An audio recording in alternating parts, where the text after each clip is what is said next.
Hello students, ये semester 4 का generic course है वेव इन ऑप्टिक्स।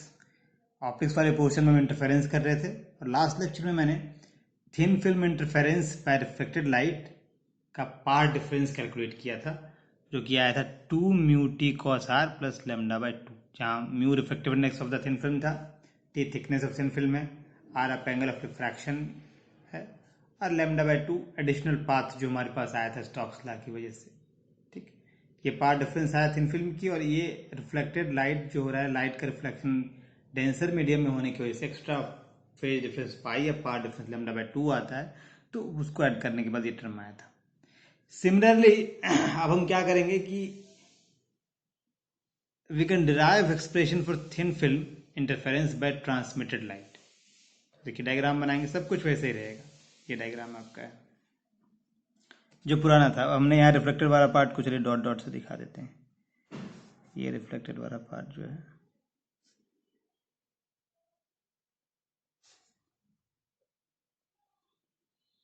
इसका यूज़ मैंने नहीं ड्रॉ किया था क्योंकि इसका यूज़ हम नहीं करने वाले। तो ये इंसिडेंट लाइट है जो नॉर्मल के साथ आई का एंगल बना रहा है, और पार्शियली ये रिफ्लेक्ट हो गया इस पॉइंट पे और पार्शियली ट्रांसमिट हो गया। ये लाइट यहाँ पे आया, इस पॉइंट पे अगेन ये पार्शियली रिफ्लेक्ट और पार्शियली ट्रांसमिट हो गया। इस पॉइंट पे आएगा partially reflect partially transmitted, again इस पॉइंट पे आएगा तो ये पार्शियली रिफ्लेक्ट पार्शियली ट्रांसमिटेड हो जाएगा। अब मुझे लास्ट टाइम मैंने यहाँ पे बन रहे इंटरफेरेंस पैटर्न, ये रिफ्लेक्टेड लाइट है, यहाँ पे बन रहे इंटरफेरेंस पैटर्न के लिए पार्ट डिफरेंस कैलकुलेट किया था, और अब हम यहाँ पे जो इंटरफेरेंस पैटर्न बनेगा इन दोनों के सुपरपोजिशन की वजह से, उसके पार्ट, इन दोनों रे का पार्ट डिफरेंस कैलकुलेट करेंगे। उसके बाद दोनों कंबाइनली मैक्सिमम मिनिमम कंडीशन एक साथ निकाल लेंगे। ठीक है, तो ये देखिए, ये तुम्हारा रे हो गया। अब हम एंगल, ये हमारा एंगल ऑफ इंसिडेंस है, ये एंगल ऑफ रिफ्रैक्शन है आर। अब ये वाला जो नॉर्मल है, ये नॉर्मल, तीनों नॉर्मल्स हैं, तो नॉर्मल आपके पास थिन फिल्म पे नॉर्मल है, तीनों परपेंडिकुलर होंगे। तो दिस आर, अगर दो पैरेलल लाइन हो और एक लाइन उसको काटती है, तो ये जो कोण बन रहा है एकांतर कोण, ये इक्वल होगा। और यहाँ लॉ एकांतर कोण, अल्टरनेट कोण जो भी कहते हैं इसे, ये आपके पास लॉ ऑफ रिफ्लेक्शन यूज कीजिए। लॉ ऑफ रिफ्लेक्शन क्या कहता है? Angle of incidence should be equal to angle of reflection, तो उसके हिसाब से ये भी आर होगा। अगेन दो पैरेलल लाइन से एक लाइन काट रहा है तो एकांतर कोण इक्वल होगा, ये आपका आर हो गया। और अगेन लॉ ऑफ रिफ्लेक्शन लगाइए, angle of incidence should be equal to angle of reflection, ये भी आर हो जाएगा। ठीक है, तो अब इन दोनों ट्रायंगल में देखिए, सी डी एन एक ट्रायंगल और एन डी पी, इन दोनों में क्या है? ये एंगल आपके पास आर है, ये भी एंगल आर है, और चूंकि ये परपेंडिकुलर नॉर्मल है तो ये 90 डिग्री है, ये 90 डिग्री है, और ये दोनों में कॉमन है। तो क्या हो गया? ये triangle, this triangle and this triangle congruent हो गए, सर्वांगक्षम हो गए। सर्वांगक्षम होगा तो आपके पास this side should be equal to this side, यही काम मैंने रिफ्लेक्शन वाले में किया था, and this side C N is equal to N P,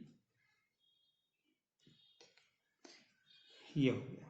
तो इस चीज को हम लिख भी सकते हैं कि ट्रायंगल, यहां पर लिख देते हैं C N D N triangle N D P congruent है, दोनों ट्रायंगल कॉन्ग्रुएंट है या सर्वांगक्षम है। किससे? हमने कौन सा थ्योरम लगाया? एक्सियोम लगाया है, एंगल साइड एंगल से, ए एस ए से। तो इसका रिजल्ट क्या होगा? C D is equal to D P and C N is equal to N P.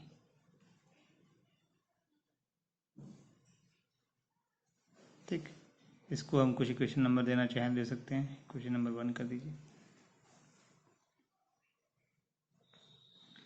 या दोनों को अलग अलग कर सकते हैं। चलो ठीक है, 1 भी करेंगे, कोई दिक्कत नहीं।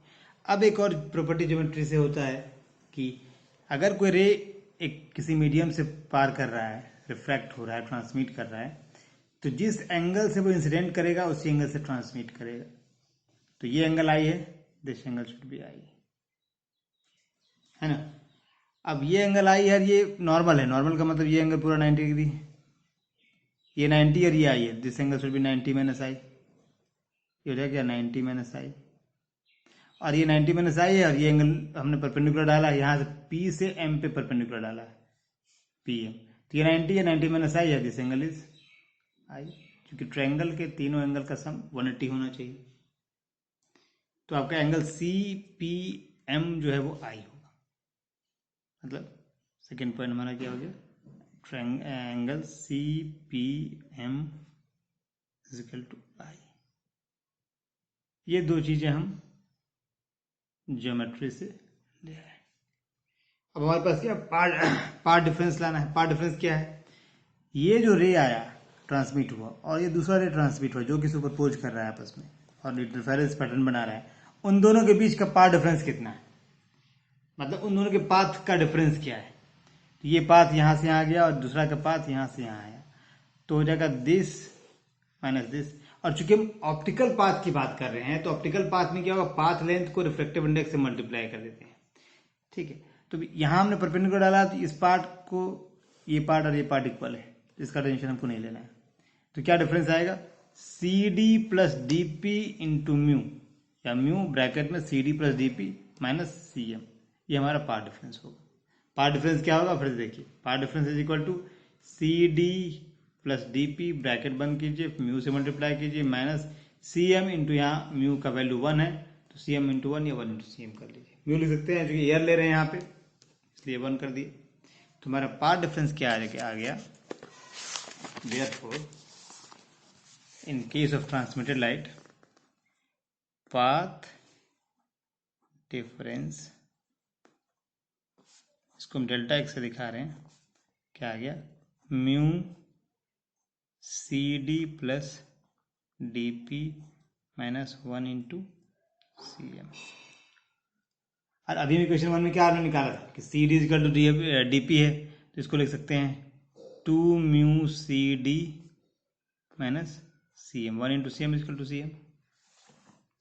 अब हमें हर एक एक्सप्रेशन जो है सी डी और सी एम को आई आर और टी के टर्म में लिखना है, ठीक है। तो अब हम एक डायग्राम छोटा सा जो उसका एक पार्ट है जिसको यूज करेंगे यहाँ हम बना दे रहे हैं।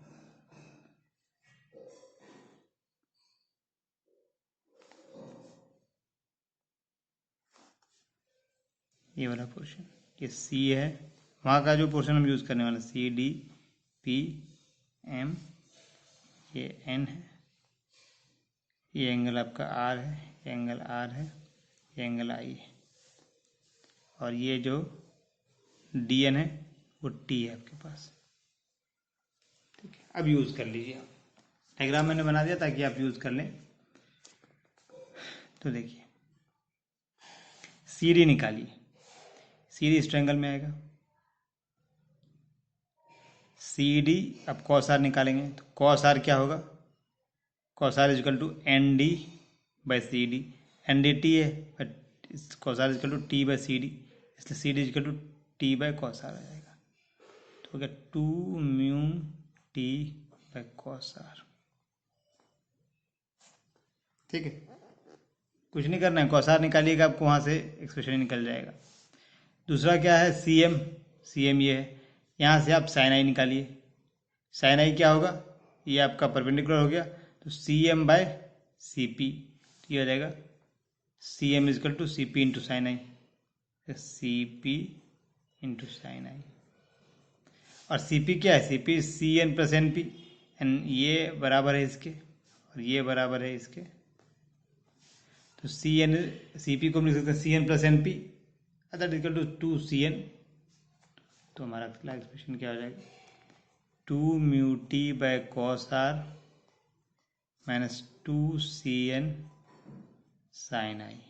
अब सी एन को निकालिए इस ट्रायंगल से, सी एन डी या सी डी एन सी, तो यहाँ पे क्या होगा sine I, sorry C N हमको निकालना है तो टेन आर निकालिए, टेन आर क्या हो जाएगा एन डी बाय, नहीं C N by N D, perpendicular by base, tan R is equal to C N by N D, इसलिए C N is equal to N D into tan R, और N D क्या है T, T into tan R हो जाएगा। तो बचेगा two mu T by cos R minus two T tan R into sine I. ठीक, अब हम इसको थोड़ा सिंप्लीफाई कर लेते हैं। Two mu T by cos R, ये हो जाएगा two T sine R, tan R equal to sine R by cos R into sine I. अब सेकेंड एक्सप्रेशन में हम एक ट्रिक प्ले कर रहे हैं कि यहाँ साइन आर से मल्टीप्लाई कर दीजिए और साइन आर से डिवाइड कर दीजिए। क्या फ़ायदा होगा सो भी पता चल जाएगा। Two mu T by cos R minus two T sine R by cos R sine I, और डिवाइड करना है मल्टीप्लाई करना है किससे, साइन आर से। साइन आर से डिवाइड कर दिया, साइन आर से मल्टीप्लाई कर दिया।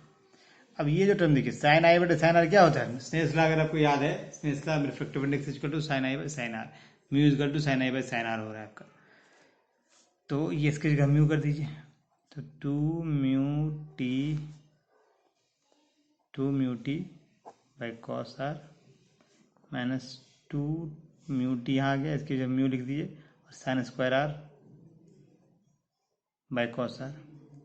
अब यहाँ देखिए two mu T by cos R common आ रहा है, अंदर क्या आएगा one minus sine square R, one minus sine square R आपका आएगा कॉस स्क्वायर आर, और कॉस स्क्वायर आर ऊपर में, डिनोमिनेटर में कॉस आर, एक आर कट गया, कॉस आर कट गया तो बचेगा क्या, therefore two mu T cos r.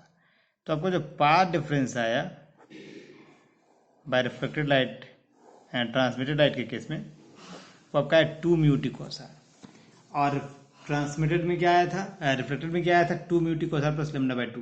तो अब चेक कीजिए यहाँ lambda by two Stokes law की वजह से लग सकता है या नहीं लग सकता है।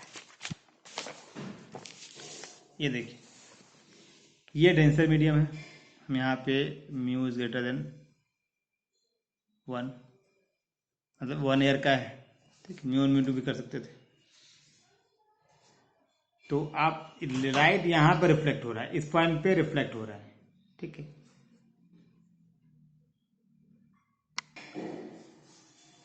तो देखिए ये आपके पास डेंसर मीडियम हो गया, ये रेयर मीडियम है, ये रेयर मीडियम है। अब रिफ्लेक्शन कहाँ से हो रहा है, रेयर मीडियम के टॉप सरफेस से, ये रिफ्लेक्शन। तो हमने स्टोक्स लॉ में क्या पढ़ा था कि अगर डेंसर मीडियम से रिफ्लेक्शन होगा तो एक्स्ट्रा फेज पाई का या extra path difference lambda by to का आता है। आपका यहाँ पे रेयर मीडियम से रिफ्लेक्ट हो रहा है, वो जो एडिशन है लेमडा बाई टू का रिफ्लेक्टेड केस में वो ट्रांसमिटेड के केस में नहीं होगा। तो आपके पास सिर्फ आएगा क्या, आपके पास सिर्फ पाथ डिफरेंस आएगा two mu T cos R. ये पाथ डिफरेंस आ गया आपका two mu T cos R, path difference in case of transmitted light इसका two mu T cos R. अब हम दोनों का मैक्सिमम मिनिमम एक साथ स्टडी कर लेते हैं, ठीक है। हमारे पास दो ब्रैकेट बना दिया हमने, एक हो गया इंटरफेरेंस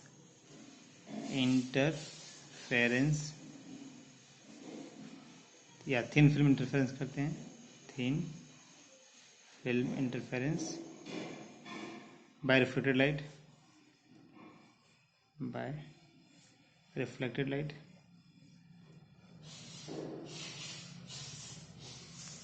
और दूसरा हो गया थिन फिल्म इंटरफेरेंस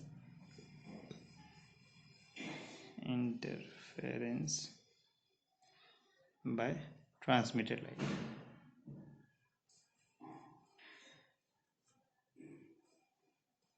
ठीक, ये ड्रॉ कर दीजिए बीच में।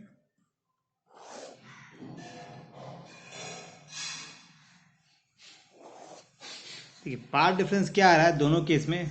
इस केस में आपके पास पाथ डिफरेंस जो आता है, पाथ डिफरेंस डेल एक्स है, वो आया two mu T cos are plus lambda by two. तो हम plus minus lambda by two minus भी ले सकते हैं, प्लस भी ले सकते हैं, हमने प्लस लिया है, ठीक है। दोनों लेके भी करने में कोई दिक्कत नहीं है। और इस केस में आपके पास पाथ डिफरेंस आ रहा है, path difference del x is equal to two mu T cos are, ठीक है। ये आपका दोनों केस में पाथ डिफरेंस आ गया। अब हम मैक्सिमम मिनिमा जब निकालेंगे तो मैक्सिमम मिनिमा देखिए, कंडीशन फॉर मैक्सिमा क्या होगा, कंडीशन फॉर मैक्सिमा ठीक है, यहाँ भी condition for maxima, condition for maxima, दोनों केस में कंडीशन फॉर मैक्सिमम जो हम स्टैंडर्ड तरीका है क्या निकालते हैं, path difference should B integral multiple of lambda, path difference should B integral multiple of lambda, मतलब यहाँ n आपके पास इंटीजर है, n आपके पास क्या है 1 2 3, ठीक, इनफैक्ट 0 भी कर सकते हैं, सेंट्रल फ्रिंज आएगा।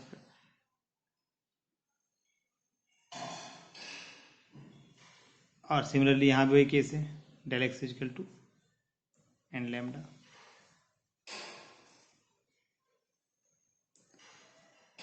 और इसको हमने सिंप्लिसिटी के लिए क्या किया है, 2 से डिवाइड कर दिया, 2 से मल्टीप्लाई कर दिया, ताकि हम ये कह सकें path difference should be even multiple of lambda by 2, even 2n है तो इसका मतलब हो गया पाथ डिफरेंस कंडीशन मैक्सिमम के लिए क्या हो गया, path difference should be equal to even multiple of lambda by 2। तो और पाथ डिफरेंस यहाँ क्या है इस केस में 2 mu T cos r, therefore 2 mu T cos r, 2 mu T cos r, 2 mu T cos are plus lambda by 2 is equal to 2n lambda by 2। Solve कीजिएगा तो क्या जाएगा, 2 mu T cos r is equal to 2n minus 1 lambda by 2। ये आपका maxima condition आ गया reflected light में। और यहाँ पे सीधा क्या आ जाएगा, 2 mu T cos r is equal to 2n lambda by 2। यहाँ पे आपके पास जो 2 mu T cos r is equal to 2n lambda by 2 रह गया, लेकिन यहाँ 2n minus odd multiple of lambda by 2 आ गया इस लैम्डा बाई 2 की वजह से। अब सिमिलरली आप कंडीशन फॉर मिनिमा कर लीजिए, condition for minima, condition for minima, यहाँ भी लिखेंगे कंडीशन फॉर मिनिमा। तो कंडीशन फॉर मिनिमा क्या हो जाएगा, पाथ डिफरेंस जो होता है वो odd multiple of lambda by 2 होता है मिनिमा के लिए, n प्लस 1 लैम्डा बाई 2। ये भी पाथ डिफरेंस होगा 2n प्लस 1 लैम्डा बाई 2। ठीक, अब ये पाथ डिफरेंस की जगह यहाँ पे पुट कीजिए, 2 mu T cos are plus lambda by 2 is equal to 2n plus 1 lambda by 2। और यहाँ पे भी लीजिए 2 mu T cos r equal to 2n plus 1 lambda by 2। तो इस केस में क्या आ जाएगा, ये लैम्डा बाई 2 उधर जाएगा तो कैंसिल हो जाएगा लैम्डा बाई 2 से, तो आपके पास आ जाएगा 2 mu T cos r is equal to 2n lambda by 2। मतलब 2 mu T cos r should be equal to even multiple of lambda by 2 for minima condition. और यहाँ पे केस वही रह गया कि 2 mu T cos r should be odd multiple of lambda by 2n plus 1 lambda by 2। तो देखिए एक बात ध्यान से देखिए, रिफ्लेक्टेड लाइट में जो मैक्सिमा कंडीशन आ रहा है 2n माइनस 1 लैम्डा बाई 2, मतलब odd multiple of lambda by 2।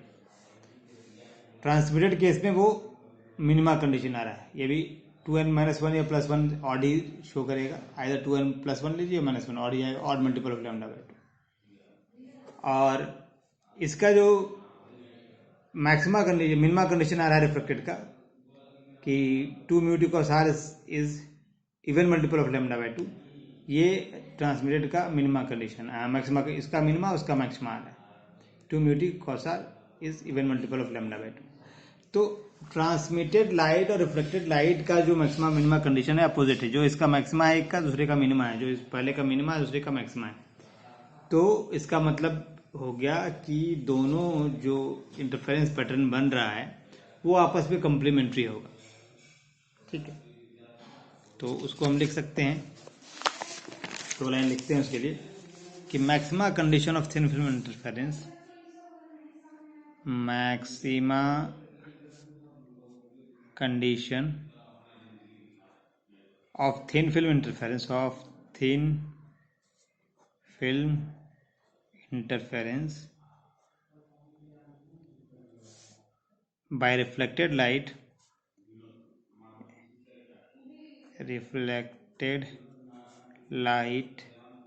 is same as minima condition of thin film interference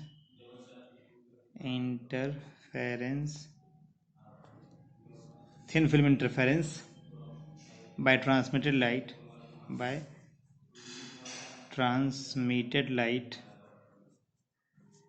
and vice versa.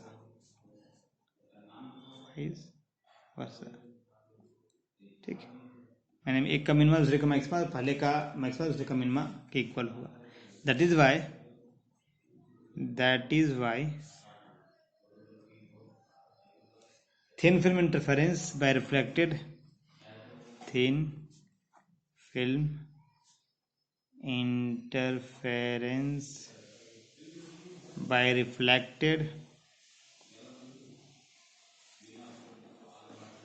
light and thin film interference by transmitted light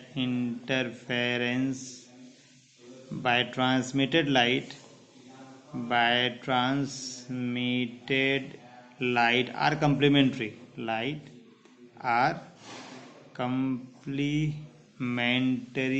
to each other.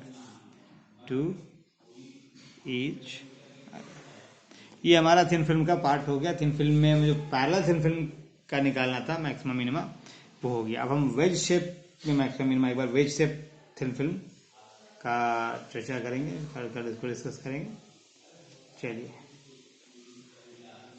चलिए ठीक है, आज के लिए इतना ही.